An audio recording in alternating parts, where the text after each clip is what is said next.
Bonjour à tous, je suis Céline Bouquemont, chargée de communication à la mission locale de Chalon-sur-Saône. Ensemble, nous allons découvrir tous les mois un dispositif qui pourra t'aider dans ton parcours professionnel. C'est parti! Aujourd'hui, écoutons le témoignage d'Estelle qui termine son service civique aujourd'hui. Bonne écoute!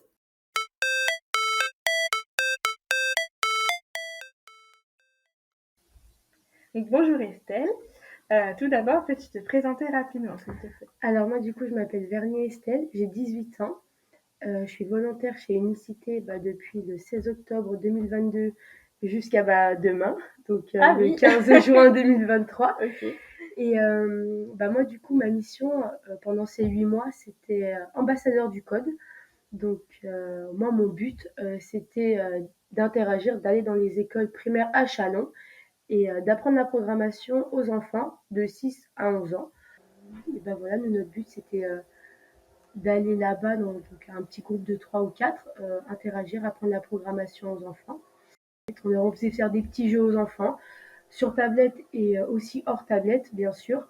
Voilà, pour vraiment leur apprendre le cœur de la programmation sans pour autant être sur un écran. Et après, petit à petit, on amenait les écrans avec des jeux faciles, après un petit peu plus compliqués, pour vraiment que ça soit, on va dire, complet à la fin sur la programmation. D'accord. Et vous, du coup, vous avez des notions de programmation ou vous avez découvert ça avec le service? Alors moi, j'avais déjà quelques notions de programmation parce que ça soit au collège ou au lycée, forcément, t'en apprends un petit peu, mais c'est vrai que pour les personnes qui ne sont pas vraiment calées là-dessus, c'est pas très grave parce que quand tu rentres en service civique, t'es pas directement envoyé dans les écoles. De octobre jusqu'à après les vacances de décembre, t'es vraiment, on va dire, préparé, que ça soit des préparations sur toi-même ou même avec tes collègues ou même sur les outils que tu utilises. Parce que voilà, on va quand même devant un public, donc c'est important de bien s'exprimer, d'utiliser le bon vocabulaire, surtout aussi si on est quelqu'un de très stressé ou qui n'aime pas vraiment les personnes. Voilà, c'est vraiment un travail sur soi-même qu'on doit faire. Après, voilà, on doit aussi tester les jeux et les activités qu'on propose. On doit aussi créer des activités qui ne sont pas sur écran. Donc après, il faut tout mettre en place. C'est très long parce qu'on doit vraiment tout détailler, tout expliquer aux autres. Donc c'est vrai que c'est quand même assez long. On doit aussi apprendre à comment structurer une séance. Donc comment on doit introduire, comment on amène nos jeux, comment on explique, comment on fait une conclusion. Parce que voilà, quand les premières séances, c'est souvent la première séance quand on arrive, on doit expliquer qui on est, qu'est-ce qu'on fait là, qui est Unicité, c'est quoi notre but, qu'est-ce que la programmation. On doit aussi expliquer avec des mots très clairs, mais pas très compliqués non plus pour des enfants. Donc vous intervenez plusieurs fois dans la même école, du coup? Oui, on fait 6 semaines dans une école, donc on vient six séances. Souvent, dans le programme de cette année, la toute première séance, c'est là où, comme on a dit, on explique et tout, et on intègre la programmation avec une activité qui est hors écran pour vraiment apprendre le cœur de la programmation. Et après, au fur et à mesure, les 5 autres séances, on fait des jeux. Principalement, on intègre le jeu connu Scratch, Scratch pour donner les bases aux enfants, parce que forcément, quand ils vont rentrer au collège, c'est un peu des notions qui vont, on va dire, acquérir et un petit peu plus approfondir, quoi. Ok. Donc voilà. Qu'est-ce que ça vous apporte, le service civique, dans votre parcours? Est-ce que vous avez gagné en confiance en vous, ce genre de Alors, choses? déjà, quand je suis arrivée au service civique, moi, je suis quelqu'un qui n'est pas stressé, qui est très à l'aise, qui est très social. Enfin, sur ce principe-là, j'ai jamais eu, on va dire, de problème.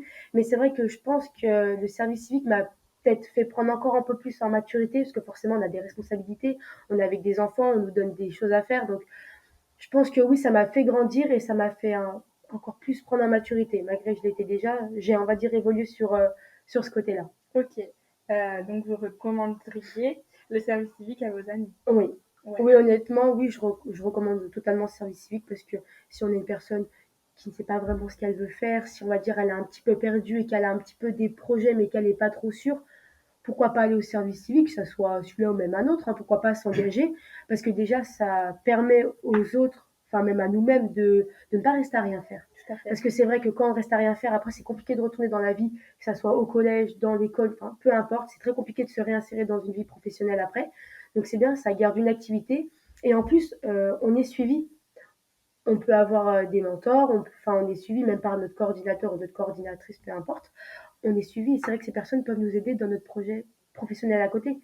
Je sais que moi, pendant que je faisais mon service civique, je me concentrais aussi sur mon projet pro à côté parce que certes, j'avais une activité, j'étais rémunérée, donc on fait quelque chose, mais c'est vrai que d'un côté, il faut pas oublier que bah, il faut aussi faire tes recherches de ton côté parce que dès que ton service civique est fini, bah, C'est transitoire, ouais, tout à fait. voilà, c'est soit tu as trouvé quelque chose pendant ton service civique, tu as quelque chose donc tu redémarres bien, ou alors au contraire, peut-être que tu n'as rien fait, que tu n'as rien trouvé et que bah, c'est un petit peu problématique quoi. Tout à fait. Mais c'est vrai que ouais. D'ailleurs, en parlant de projet professionnel, quel était le vôtre? Grâce au service civique, je me suis repenchée sur une formation d'auxiliaire puéricultrice. D'accord. Donc toujours en lien avec les enfants. Après là, moi, j'aimerais plutôt dans les crèches ou dans les hôpitaux. Donc c'est vraiment avec les nouveau-nés, les Ouais. nourrissons ou vraiment les petits de 3, même 5 ans maximum, je crois. Donc c'est vrai que je me suis penchée un peu sur le sujet. Et puis après, voilà, hein, c'est aussi tes démarches personnelles que tu dois faire, mais tu peux aussi avoir un soutien avec un mentor ou même ton coordinateur parce qu'il peut peut-être avoir des contacts qui fait que ça pourra débloquer quelque chose Tout dans à ton fait. projet pro. Ok. Eh bien, écoutez, je vous souhaite une bonne fin de service civique, Estelle. Merci beaucoup. Et puis, merci beaucoup pour votre témoignage. Mais il n'y a pas de souci. Voilà pour la présentation. Merci de nous avoir écoutés. J'espère que ce petit podcast t'a intéressé. À bientôt pour un nouveau. Ciao, ciao!